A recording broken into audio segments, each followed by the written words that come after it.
Professor, मैं जानना चाह रही हूँ कि इस वक्त चूँकि कल सेक्रेटरी खारजा की कॉल आई, रात दोनों से बात हुई, पाकिस्तान के वज़ीर आज़म से बात हुई, आज डिफेंस सेक्रेटरी ने हिंदुस्तान के जो वज़ीर दिफा है उनके साथ बात की है और उसमें काफ़ी अहम इंफॉर्मेशन शेयर की जा रही है कि वो भारत के साथ हैं और इन्वेस्टिगेशन में भी और अपने दिफा के लिए भी साथ खड़े हैं। अमरीका किस तरह से देख रहा है इस वक्त पाकिस्तान और भारत की कशीदगी को?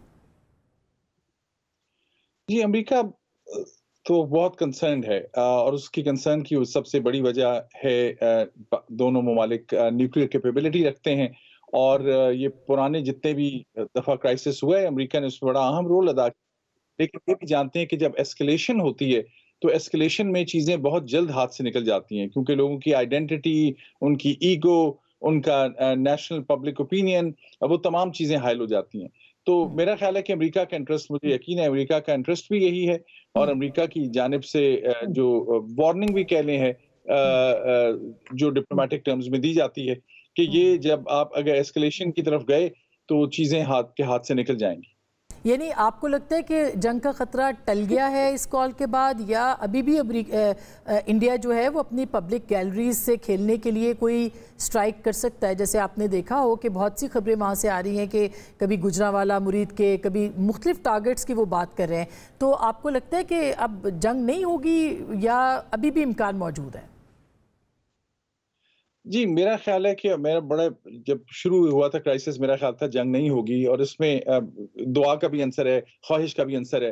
बिकॉज़ जंग के जितने ऑप्शंस हैं, वो सारे बड़े ही कॉम्प्लिकेटेड हैं। वो इकोनॉमिक इम्पैक्ट उसका बहुत सीवियर होगा, उसका डिप्लोमैटिक इम्पैक्ट सीवियर होगा। पाकिस्तान बहुत ज़्यादा वल्नरेबल और इंडिया भी वल्नरेबल है, जितनी उनकी बूमिंग इकोनॉमी है। पाकिस्तान की तरफ तो बिल्कुल आप आईएमएफ के ऊपर डिपेंडेंट हैं। जंग लड़ने के लिए तो एक ज़िंदगी जंग तो लड़ी जा सकती है। लेकिन मेरा ख्याल है कि ये अगर फौरी तौर पे स्ट्राइक्स ना भी हों, फर्ज करें, तो ये 2 महीने बाद कोई क्राइसिस फिर बन जाएगा, फिर 2 साल के बाद बन जाएगा। इस चीज़ का कोई परमानेंट हल चाहिए और ये पाकिस्तान और इंडिया इस कांस्टेंट साइकिल ऑफ कॉन्फ्लिक्ट और कांस्टेंट साइकिल ऑफ हेट्रेड और कांस्टेंट साइकिल ऑफ बिगेटरी जो एक दूसरे के बारे में है, ये दोनों के लिए खौफनाक साबित होगी। अब नहीं होगी तो 2 हफ्ते बाद हो जाएगी, नहीं तो 2 साल के बाद हो जाएगी। इस पैटर्न को तब्दील होना होगा और अनफॉर्चुनेटली ना पाकिस्तान की तरफ ना हिंदुस्तान की तरफ कोई मीडिया के थ्रू या पब्लिक लीडरशिप के थ्रू ऐसे आसार नजर आ रहे हैं। क्यों?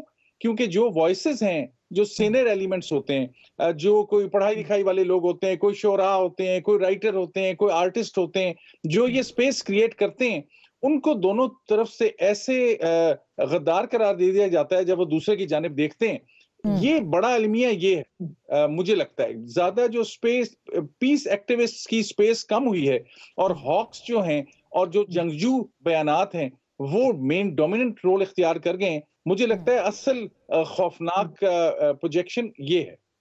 प्रोफेसर साहब, आप तो बहुत करीब से देख रहे हैं पाकिस्तान भारत को भी, अफगानिस्तान को भी देखते हैं, इस पूरी रीजन को देखते हैं।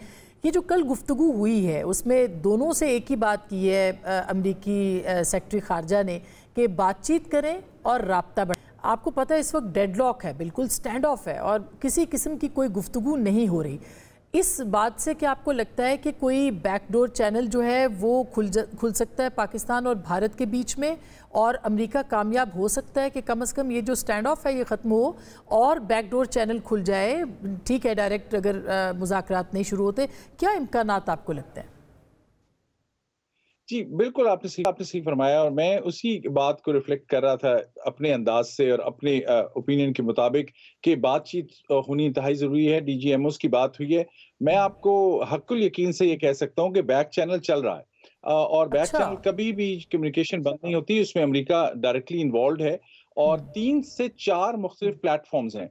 कुछ बिल्कुल स्कॉलरली सतह के होते हैं, ट्रैक 2, कुछ ट्रैक 1.5 होते हैं जिनमें मैं उसमें ज़रा एहतियात से बात कर सकता हूँ, लेकिन ये ऐसे भी ट्रैक 1.5 हैं जिनमें पाकिस्तान के दोनों अतराफ के हसास इदारे के लोग भी आपस में एक दूसरे से मिलते हैं और रिटायर्ड जर्नैल भी मिलते हैं, रिटायर्ड डिप्लोमेट्स भी मिलते हैं। लेकिन उसमें बात में कुछ अरसे से सर्दमहरी आई हुई मिलते हैं, लेकिन दोनों तरफ की पब्लिक ओपिनियन को दोनों स्टेट्स ने इतना ज़्यादा हार्डन कर दिया है कि वो जो पुराना जो एक गुडविल का या कम्युनिकेशन का। आपको याद होगा चंद साल पहले तक वाघा बॉर्डर पे लोग आते जाते थे, पाकिस्तान के आर्टिस्ट वहां जाते थे, वहां से लोग पाकिस्तान आते थे।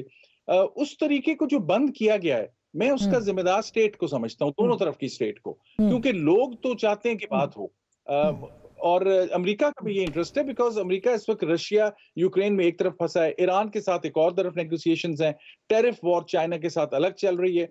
वेस्ट की इतनी कैपेसिटी नहीं है इस वक्त, खासकर प्रेसिडेंट ट्रंप का डोमेस्टिक एजेंडा बहुत ज्यादा स्ट्रांग है।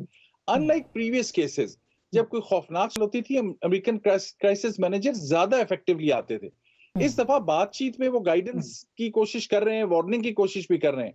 मुझे खतरा है कि अगर वेस्ट ने या बाहर की कुव्वतों ने अगर खुदा न खास्ता जंग शुरू हो गई और ज्यादा प्रेशर से ना रोका गया, तो ये पाकिस्तान के लिए खतरे की बात है।